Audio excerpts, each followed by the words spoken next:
title of Books and Crushes, written by TJ Staff. Alright class, Samantha's finalized his lesson while he closed his large textbook. Make sure you read carefully on the topic we cover today. It will be covered in the end terms, so do your revisions. He picked up the book and tucked it under his armpit. I don't have more to say other than that, so I'll see you tomorrow. Yes, sir, the students said in tandem. With a final nod, the teacher left the class at the same time the bell chimed. The screeching sounds of chairs being scraped across the floor and the rising levels of chatter among the students replaced the previous silent atmosphere as they prepared themselves to head home. One by one, after saying goodbye to each other, they trickled out of class. Hey, YN, said Girl, raised her chin from her palm to look up at Nina. Standing by the door, the pink-haired girl was waving at her. A radiant grin plastered on her face. Standing next to her was Toru and Jiro. We're heading home right now. Jiro jerked her thumbs toward the class door. Why don't you come with? Yeah, we're passing by the district shopping mall. Remember that store I told you about? Toru said, her voice cheery and accentuated by her shirt sleeves frantically waving up and down on both sides. Let's go see it today. Wyan huffed out a laugh through her nose. She rested her chin back on her palm and twirled her pen around her fingers. I'm sorry, guys, but I'll have to take a rain check today. She stopped twirling the pen and tapped the end of it on the open page of her exercise book. I have to catch up on some classwork first. Jiro rose an eyebrow. Are you sure? We can wait up if you want. Wyan shook her head. No, you guys go ahead. Mina's mouth twisted into a pout and Toru's sleeves dropped in a disappointment. Oh, alright then, Mina said. She then sighed and scratched the back of her head. Then text us when you get home, okay? The female smiled. Sure thing. Okay, bye. Mina waved, followed by Toru and Jiro. Bye. Wine's voice trailed off, her smile fading when the three girls disappeared out of the door. She pursed her lips and briefly looked around the class. Everyone else, apart from Shoto, had gone home, and it was eerily silent, not counting the indistinct voices and occasional laughter that came from outside the class. It felt odd, considering the fact that she was used to a lot of noise since she sat in front of Kaminari, someone who wasn't used to shutting up, but she could admit the silence wasn't so bad. Plus, the air wasn't as stuffy as it usually was. Looking back down at her book, she reread the questions she had been attempting before. She crossed her legs under her desk and pressed the end of her pen to her lip as she thought of the answer. A deep voice being cleared made her pause. Her eyes darted up from the book and she threw a peek over her shoulder. Shoto, the other person she shared the unusual silence with, was busy reading a book. He appeared to be very focused on whatever it was about. He was also very silent that she could have easily passed him off as being absent if he hadn't cleared his throat.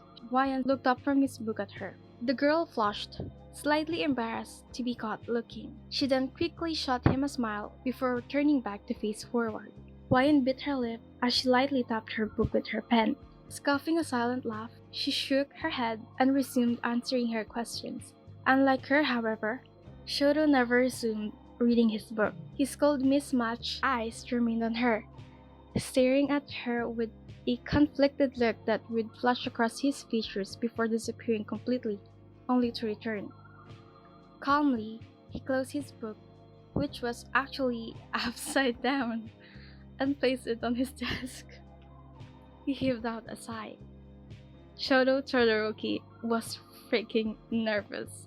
That was a word that had never been associated with him, but there he was, feeling like he could jump out of the window. On the outside, he looked composed and unbothered, as he always, but inside, he felt like he could explode. Everyone else had left the class, leaving only him and the girl. He was sure that if she hadn't bothered to look around before, she wouldn't have even noticed him, since she looked quite busy at the moment. Honestly, he hadn't stayed behind because he had to read the book. He had purposely stayed behind because he had finally decided to confess his feelings to her, the feelings that he had been harboring for so long. Even though he was sure of them, he still couldn't understand how he could be so careless. When joining UA, he was focused on only one thing and wasn't out to make friends with anyone, but after crossing paths with YN, he found himself wanting something else apart from being the number one hero. and with a lot of pointers and encouragement from Midoriya, Uraraka, and Ida, he had found the courage to man up and tell her. But first, he had to put his Uraraka strategy plot into action. The boy closed his eyes and drew in a long breath to calm his nerves. Unfortunately, there was no way it could be 100% efficient in calming him, but no matter, he must move forward. He opened his eyes and silently pushed his seat back before rising from his seat. Hands shoved deep into his pockets, he made his way towards the unsuspecting girl. As the distance between them grew shorter and shorter, the beat of his heart increased with each step. While he went to stand beside the girl's desk, he quickly replayed over what Uraraka had advised him to do in his mind. Confident with what he was about to do, he opened his mouth to speak. YN. The girl's pen stopped moving and she raised her head. The male stared down back at her with indifference. If only she knew that was a facade to hide his true feelings. Folding her arms over her chest, she leaned back in her seat to look up at him with ease and consideration to his towering height. "What is it, Todoroki?" she inquired, raising an eyebrow at the boy. "Is something wrong?" Shoto's eye slid to her work. "Are you doing the work the teacher left?" Wayan smiled and nodded. She glanced at her book and flipped back to the previous page. Yeah, I figured I'd finish it here since there's a lot of instruction at home." She turned back to him. "What about you?" Shoto's eye widened slightly, but he quickly composed himself. This was the perfect chance Uraraka was talking about. The perfect chance to include himself in whatever she was doing, without making it look suspicious. His bi-colored eyes briefly darted to the class door. "I was thinking about doing it." He paused, then looked back at her to add, "Would you like to do it together with me?" Wayan blinked. Shoto, as she had come to know him, was known to prefer working alone when it came to studies, so his sudden request took her by surprise. She pursed her lip and sat up straight. She flipped the page of her book to the current page she was on. She still had a couple of questions left, and they weren't exactly a cakewalk.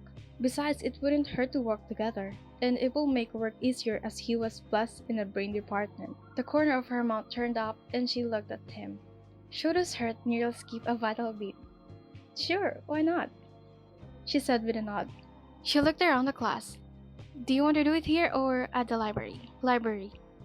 He answered almost immediately, realizing that it sounded too eager. He awkwardly cleared his throat. It's quieter." The girl let out a giggle and uncrossed her legs. While tucking her pen in between her book and closing it, she gave him a smile. "Just let me get my things, okay?" Shoto stood across from YN, with their backs turned to each other as they searched the library shelves for the books that would help them with their work. The hushed atmosphere of the library combined with the silence between them unnerved Shoto. For the past 10 minutes, he had been busy trying to come up with what to say to her, but every time he turned to her, he'd instantly snap his mouth shut and return to searching.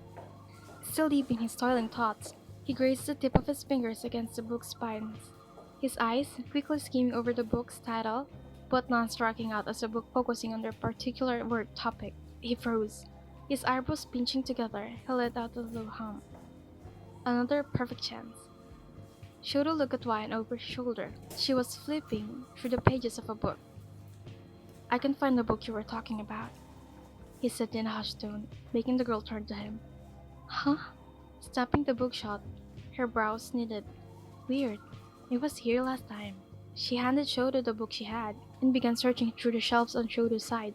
While she did this, she was unaware of the many times she would lean closer to Shoto while picking a book and what effect it had on him.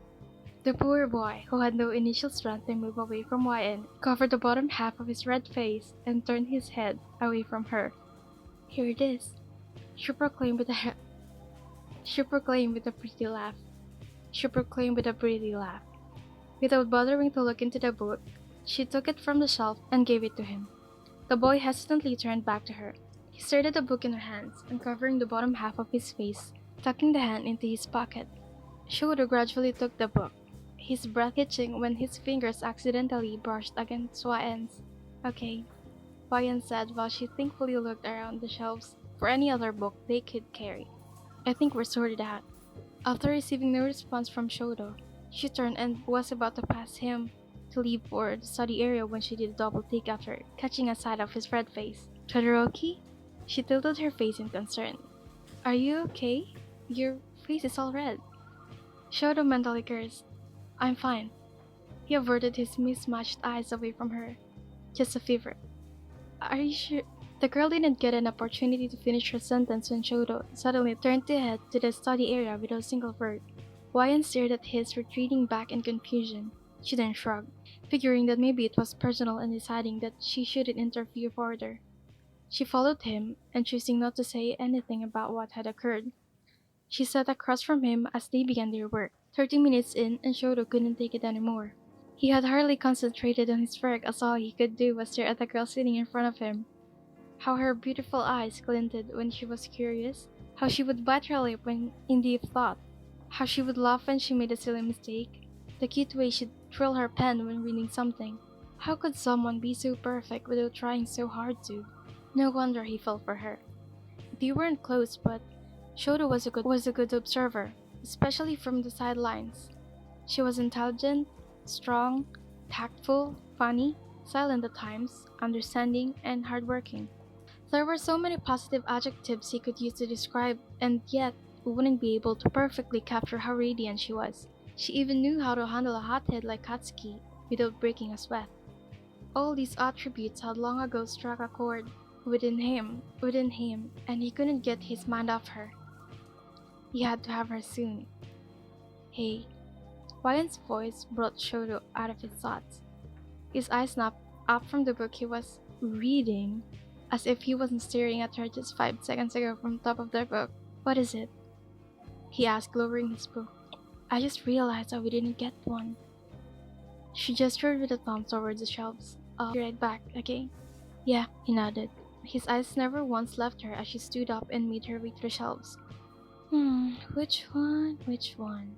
Ryan muttered under her breath while tapping her chin in thought. Her eyes trailed over the spines of the book, arranged on the higher shelves until she stopped on the particular one she was looking for. Standing on her tippy toes, she slowly started pulling out the book.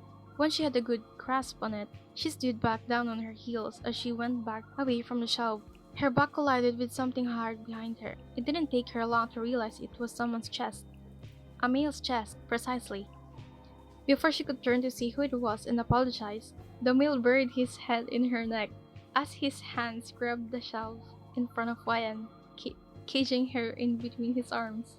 Wyan squealed in surprise upon feeling the male's half-breath fan against her neck as fear struck her heart. Wyan? The girl's eyes widened at the husky deep voice that pronounced her name. Todoroki! What are you? Call me Shoto. Shoto commanded gently and nuzzled his nose against the group of her neck, and taking in her scent, he hummed. You smell nice. Huh? Oh, what? Wyan's brain was doing flips. Just, what the fuck? Never had Shoto acted like that. He even asked her to call her by his first name. What the fuck was going on? I like you, Wyan. Shoto breathed out, enjoying immensely the feel of her body against his. I am crazy about you. He had officially snapped. They were alone in the library with the exception of the librarian who had stepped out a while ago. Being aware that he was all alone with her gave way thoughts that he would be ashamed to speak aloud, and watching her from all the time had just intensified those thoughts. He was acting out of character, but he didn't give a damn about it. His earlier nervousness was replaced with a carnal desire that knew no bounds. Wyan, on the other hand, was frozen on spot. She couldn't believe his words.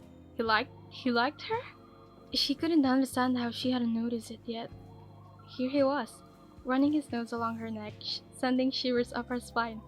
In all honesty, she did find the male attractive. Hella attractive. But she had never put much thought into that since he didn't seem like the type to return those feelings, much less waste time on them. She opened her mouth to say something, but he was cut off by his voice. Don't say anything, he ordered, placing a tiny kiss on her neck, earning him a sharp gasp from Wyan. You don't have to give your answer now, but I will wait. What do you mean? She asked, her voice barely above a whisper. She wasn't afraid, knowing that he wouldn't hurt her for no reason. But she was unsettled. I'm a patient person, so I'll wait. He clarified and exhaled, pleasurably. Wyan, what are you doing to me? You confuse me, making me experience feelings I've never felt before. I want you, you know? The girl's breath hitched, making Shoto chuckle. Don't worry, I'll never make you do something you'll never want to. He pulled away from her, allowing her to turn around and face him. He sighed and cupped her cheek, lovingly tracing her skin with his thumb in assurance. She was still speechless from what had happened. His character had done a full 180 turn twice, and she couldn't catch up. Leaning closer to her, he leaned his forehead against her. Her eyes flickered back and forth between his eyes and parted lips. She thickly swallowed and closed her eyes. Words pushed on her tongue, words that she wanted to say, but heck, if she knew what. I love you, Ryan. Her throat went as dry as a bone. She took in a shaky breath when she felt Shoto's thumb brush over her lower lip. He lightly tugged it down. And I'll wait, he said, his voice smooth and velvety, one that made her weak in the knees. As long as it takes for you to love me back, okay? The boy pulled away from her and her eyes flared open. Um, the girl began, but gasped when Shoto placed a kiss on her cheek. His lips lingered on her skin for a second longer, before he pulled back and turned to walk away. Wyan tightly hugged the book to her chest, against her beating heart that was threatening to tear out. She stared at the empty spot where he was standing. Finally, her legs gave in, making her collapse on her knees, still in shock. The book that was in her hands fell on the ground with a loud slam. She quickly straightened out her legs to sit uncomfortably on the floor as she reviewed all the recent happenings. She still couldn't keep up. Her fingers slowly went up to the spot where he had kissed. It burned. The ghost feeling of his lips was still there, soft and gentle. And that confession. Oh my god. Bringing her knees closer to her chest, she leaned her back against the shelf behind her and stared at the ceiling with wide eyes. What just happened?